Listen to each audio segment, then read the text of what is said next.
L'apéro des idées, c'est l'occasion d'apprendre, d'échanger et de débattre sur des sujets philosophiques, mais aussi des sujets scientifiques, sociologiques, technologiques et même artistiques. Et l'invitée de cette deuxième édition, c'est Lina Verchery. Elle est cinéaste et candidate au doctorat en sciences des religions à l'université Harvard avec une spécialisation dans le bouddhisme chinois. Bonjour Lina. Bonjour. Merci d'être avec nous en Ça me fait studio plaisir. ce matin.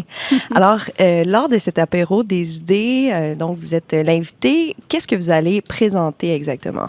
Donc là, je me présente comme cinéaste. Je vais montrer plusieurs de mes courts-métrages, mes projets multiplateformes, tout ce qui tourne autour de questions, on peut dire, de diversité linguistique, culturelle et religieuse au Canada. Donc, dans un premier temps, il y a des projets que j'ai réalisés avec l'ONF, l'Office national de films du Canada, sur la francophonie hors Québec. Donc, des films qui ont été tournés à Halifax, en Nouvelle-Écosse, pour promouvoir, en fait, pas seulement l'éducation et la prise de conscience envers la francophonie ici dans notre région, mais aussi vraiment de promouvoir la fierté francophone, surtout auprès des jeunes Acadiens et Acadiennes. Ouais. Et donc, dans un deuxième temps aussi, il y a des films sur la religion, dont le bouddhisme au Canada. Oui, donc c'est ça, vous mettez en plus l'accent sur la Nouvelle-Écosse, sur l'Acadie dans votre présentation et vous allez présenter votre film La Trappe qui a été créé en 2008 par l'ONF en collaboration avec Radio-Canada et on parle à la fois de pêche et de bouddhisme, mais si vous pouvez nous présenter ce film, qu'est-ce que c'est La Trappe? Oui, donc La Trappe, c'est un court-métrage qui rejoint, on peut dire, mes deux grands amours dans la vie, c'est-à-dire la culture acadienne et l'étude du bouddhisme. Et puis, en fait, au Cap-Breton, on retrouve que ces deux communautés se rejoignent. Alors, le film est tourné dans le village de pêche acadien de Chéticamp et Grand-Étang. Et tout juste à côté, il y a un monastère bouddhiste qui s'appelle l'abbaye Gampo. Alors, le film explore un peu la relation entre ces deux communautés qu'on peut dire... de façon superficielle, ont l'air de différer beaucoup.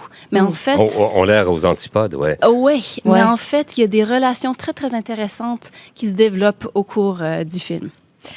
D'ailleurs, le film, je vous demandais qu'est-ce que vous allez présenter. Bon, je l'ai vu, le film, et c'est assez unique, c'est assez surprenant comme point de vue de réalisatrice d'aller chercher cette histoire, ces deux mondes, ces deux univers qui cohabitent ensemble et qui finalement, on se rend compte qu'ils se recoupent et qui conçoivent la vie de la même manière, c'est-à-dire que la vie est un cycle et continuellement en changement, en transformation. Et vous êtes allé chercher vraiment ce point de vue unique-là. Comment vous en êtes parvenu à rassembler ces deux univers-là? C'est un thème qui s'est développé au cours de la production du film. Mais justement, ces deux communautés, deux univers, comme vous avez dit, qu'à première vue, ne partagent pas grand-chose, hein, parce que c'est des francophones et des anglophones, des chrétiens, des catholiques et des bouddhistes, des gens qui consomment la viande et le poisson et des végétariens. Ouais. Mais par contre, c'est un peu l'histoire du Canada, hein, que plusieurs cultures, plusieurs communautés se ressemblent dans un même endroit. Et puis, à ce moment, ils découvrent qu'ils partagent un certain respect envers la nature. Donc, c'est ce que j'ai vraiment retrouvé dans la communauté de pêche. C'est des gens qui vivent grâce aux ressources naturelles et qui ont vraiment un respect envers la ressource, envers l'océan et tout ce que ça comprend. Et les bouddhistes aussi, ils voient la vie comme un cycle. Et donc, dans la religion bouddhiste, il y a une espèce de respect qui s'inscrit vraiment au fond de la pratique bouddhiste. Et c'est ça, en fait, où on a trouvé que les deux communautés partageaient une même idée. Oui, et dans votre documentaire, on rencontre des personnages, des pêcheurs qui ont plein de couleurs, hein, il y en a, mais qui ont quand même un discours vraiment intéressant sur la vie, sur la mort, sur le respect aussi des animaux, même si on trappe le homard, on respecte d'une certaine manière les femelles enceintes. Pouvez-vous nous expliquer un peu? Oui, d'accord. Donc, les pêcheurs de homards, bien sûr, quand il y a des femelles qui ont des raves, c'est-à-dire des œufs, ils les relancent à l'eau. Hein? Donc là, on voit déjà un certain respect envers le futur. Oui, c'est ça. Et donc... On dit que ça va nourrir nos générations futures. Voilà. Et ce que j'ai bien aimé dans ce film, c'était l'occasion... Bon, les bouddhistes, on peut penser, c'est des gens philosophiques qui font beaucoup de méditation. Mais ce que j'ai découvert, c'est que les pêcheurs aussi, ils avaient une espèce de questionnement moral, philosophique très, très profond. Et j'ai trouvé que c'était très émouvant pour moi de parler avec eux de la façon qui voient le monde, en fait. Oui. Comme je le mentionnais tout à l'heure, vous êtes candidate au doctorat en sciences des religions à Harvard et vous habitez à Boston. Comment vous assemblez la recherche théorique et la pratique artistique? Donc ça, c'est votre créneau, dans le fond, d'aller recouper les deux pour créer? Oui.